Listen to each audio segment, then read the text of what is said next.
Welcome to the Awaken on Purpose podcast, where each week you'll hear inspirational stories of heart-centered leaders who have awakened to their higher purpose and taken that leap of faith to follow their heart and make an impact in the world. Get ready to be enlightened, empowered, and transformed with your host, Jennifer Spohr.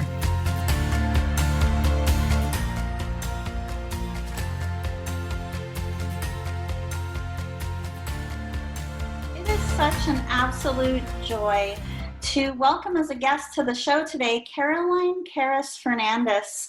She is an energy and heart set coach, an international speaker. She helps people professionally and personally from all walks of life. Caroline, it's just such a joy to finally connect with you, and I'm so honored to have you here today. The honor is all mine. I've been waiting to catch up with you. I've been following you, everywhere. And I just love your energy. And I'm excited for this conversation.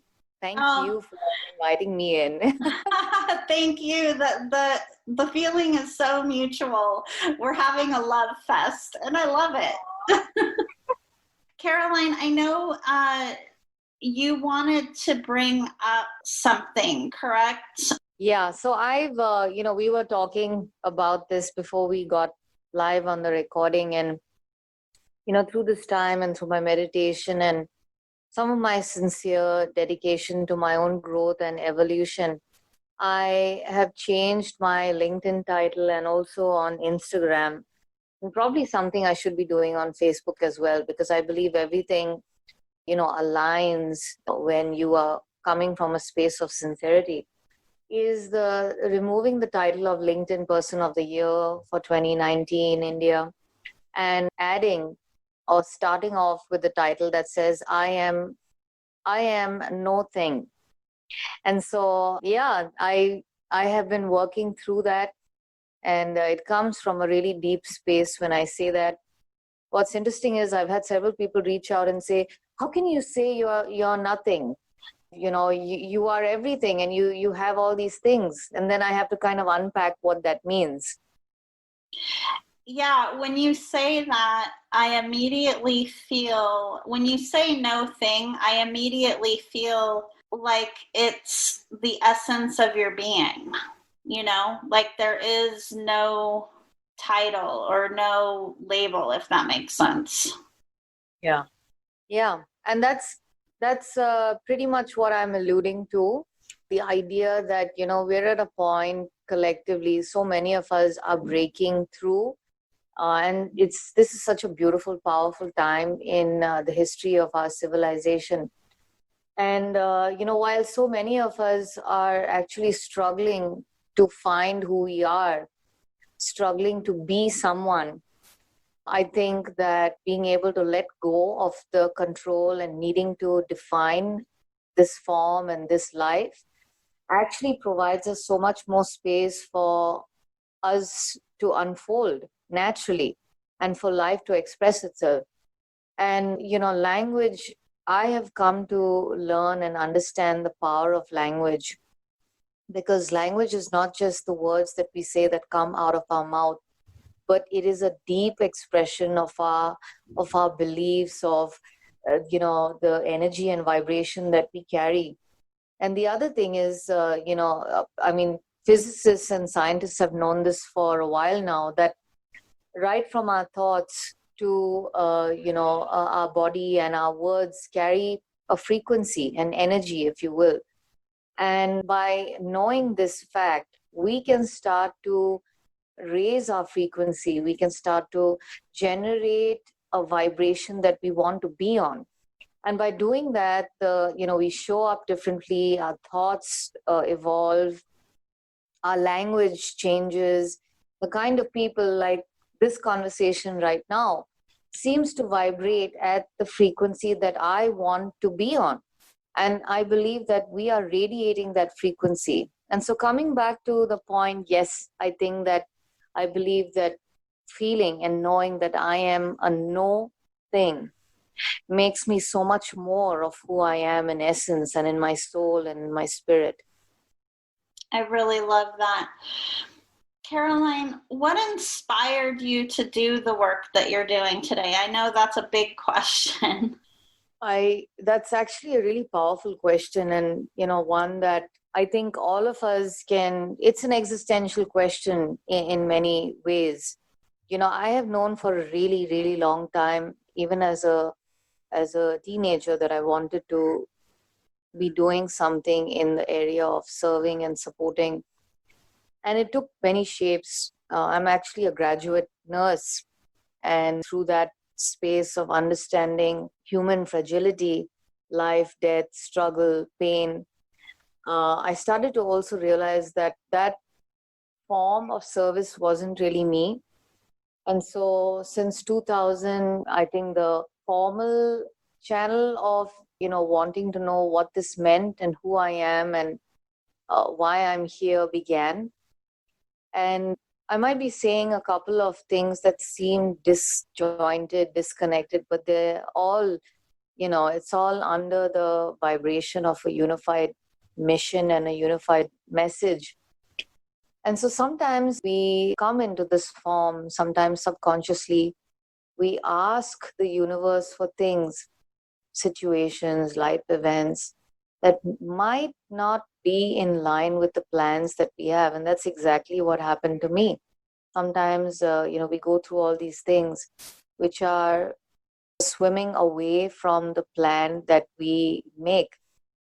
And then we label that as adversity. We label that as struggle because we don't want to go down that path. And yet something seems to be pushing us down that way.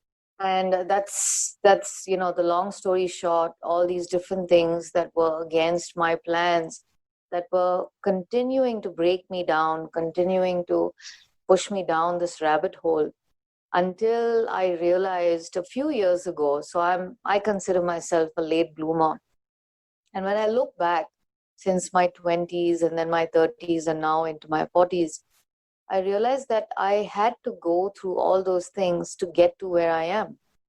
And I'm exactly where I believe I need to be in order to serve and support. But if I didn't, go through all those things, and if those plans that I had designed for myself had worked out, I would never have been doing the work for so many people that I serve and support. But I needed to do the work myself and come from a space of experience. So yeah, that's pretty much how it has felt. Well, it's really through our own experiences, they're crystallized into this wisdom that we're then able to share in support of others on their journey, right? That's really what it's all about. I would think it would be difficult for us to teach something that we hadn't experienced directly. Well, here's the thing. And I think, you're building on that layer that I kind of brought out, and you brought out something very powerful and interesting, is that, when I decided to be a coach, it wasn't recent. It was something that I wanted to do for about 15 or 16 years, but really formally got into the practice is, through synchronicity and through my meditation. And that's when I started to look around and start to understand that, there are many people out there professionally who coach. But what I realized was that a lot of the profession comes from a mind space, like many of us are living out. We're living from our minds and not from our hearts. For me, it felt very disconnected because, you might be saying something, but then you go back and, you're not really able to practice what you say. And this is evident because, energy speaks louder than what we say. And I realized through this journey of going deeper into the practice of coaching that I didn't want to do that. And, there was one part of me that had the conviction that I wanted to be what I said and talked about. And then there was another part of me that was saying, oh my goodness, I have to do all this work. And I knew it was work. I knew it was labor. It's not easy. It's never easy, because you have to really look at parts of yourself that, bring up shame, guilt, embarrassment, which are really actually potential for your next level of growth. And so I don't really know about it being wisdom, but I do know that having the opportunity through the adversity, through the shadows, through the demons that, reside in us, to be able to sit with it, to embrace it, and to come through it, as in to transmute that energy, I think that can be a very powerful experience for growth. I agree. We briefly touched on a little bit earlier in the conversation about how every experience that we have, there's synchronicity, it serves a purpose. What experience in your life do you feel has been most significant in shaping who you've become today? That is such an interesting question to ask. And I just feel my body opening up as you ask that and as I feel into it. Because if I have to look at life, life in general, I think that we get too attached to wanting to live without fully understanding that we are much more than, our day to day, our time and our space. Having said that, I think that everything has aligned really, really beautifully. I've, through my own healing, my meditation, when I go into several of things from my childhood to my teenage years, I've been able to send several of those memories which are no longer there, but they get trapped in our minds and in our bodies. I've been able to send them love. And of course, this is an ongoing process, sending memories and events love, and being able to come from a space of love so that you are it without wanting to talk about it. And I say all that to say this. I am currently working on a really exciting project, which has been 10 years in the making. I realized that, the day that this idea came through in 2010, and I was really alone. That was a really, really low point in my life. I remember I was in my mom and dad's place, and they had already shifted back to our hometown.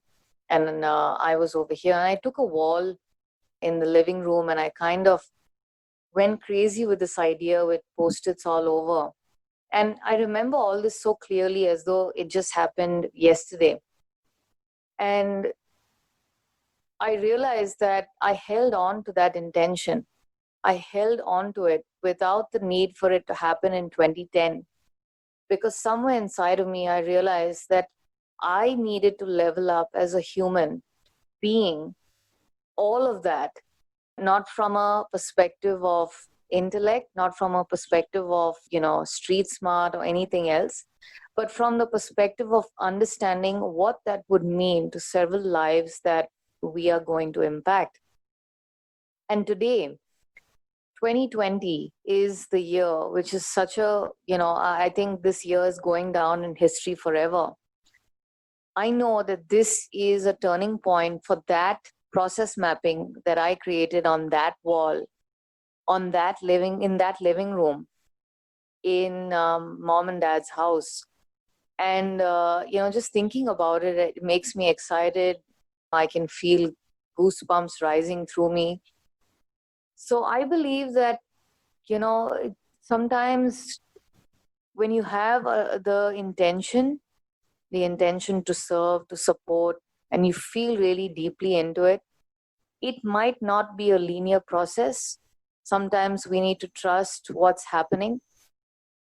But at the same time, I think it's important to hold on to it. I remember this book I read in 2011 by Dr. Wayne Dyer, The Power of Intention. And that's actually been a very, very powerful, very impactful book, one of the books for me. And I remember he says over there that, while you hold the intention, it's almost like the analogy of being on this roller coaster ride where you're holding on with one hand and the rest of you is just let go. And that's exactly the way I feel it has been, especially over the last 10 years. Oh, I love the way that you describe that. Wayne Dyer was one of my favorite teachers as well. I really, really love his work. And when you describe the analogy of the roller coaster, I can really feel, the energy of that. And it's such a perfect way to describe it as well. Caroline, we're literally in a time in history where we're shifting into a new era, into a new age. And more than ever, there are people in the world who are feeling that sense of urgency to align with their purpose, to do something to make a bigger impact. What advice would you have for those people to be able to take action today? I think our message has kind of been in that direction. I think it's important to live intentionally, to be intentional about, all aspects of this life. And when you start to live from that space of intention, you start to understand why you're doing the things that you're doing, why you're showing up the way that you're showing up. It starts to clarify a lot of haze around the people that you collaborate with, the work that you do. And it just feels, it feels so much more in line with something deeper. You can't really articulate it, but you know it. You know it at your core. Caroline, how can someone find you if they're interested in learning more about what you're up to and connecting with you? So I'm available on LinkedIn under my same name, Caroline Cares Fernandes, as well as on Instagram. And my email address is caroline@tirglobal.com. Awesome. Thank you so much for coming on to the show today as a guest. And in case I haven't already told you, you are such a gift, truly. Thank you so much for all that you do. Thank you for having me in on your show. Much love to you. Thank you. Thank you for listening to the Awake and on Purpose podcast. Please visit us and subscribe to the podcast at awakeandonpurpose.com so you never miss an episode. To learn more about how you can connect with your higher purpose and take that leap of faith to make your impact in the world, visit us at jenniferspor.com. And while you're there, be sure to join our email list for exclusive offers and a weekly dose of inspiration.